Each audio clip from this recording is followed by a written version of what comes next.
क्रिस्त में प्यारे भाई बहनों, यूहन्ना बपतिस्ता के जन्म का संदेश लेकर जब गब्रियल दूत ज़करियस के पास आते हैं, तब ज़करियस एक पुरोहित होते हुए भी ईश्वर के वचनों में विश्वास करने में असमर्थ रहा और उसके फलस्वरूप पुत्र के जन्म तक ज़करियस को मौन रहना पड़ा।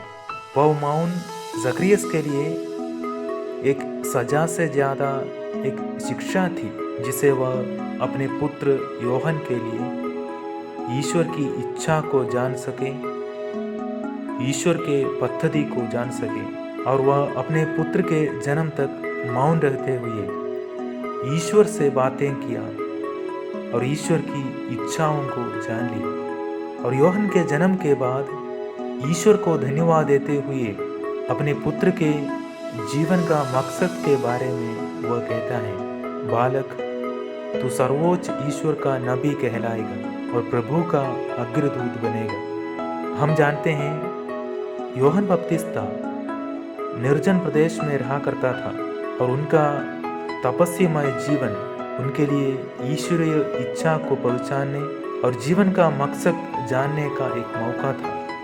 आज वह उस ईश्वरीय इच्छा की पूर्ति करते हुए लोगों से पश्चाताप का आह्वान करते हुए प्रभु का मार्ग तैयार करते हुए आ रहा है। उसने अपना मिशन जान लिया था, यीशु को दुनिया के सामने परिचय कराने का मिशन। और वह अपने बारे में कहता है, मेरे पीछे जो आने वाले हैं उनके जूते का फीता खोलने भी मैं योग्य नहीं हूँ। और आगे चलकर जब उनके शिष्य भी यीशु के पीछे हो लेते हैं तो यूहन्ना नम्रता से कहता है, वे बढ़ते जाएं और मैं घटता जाऊं।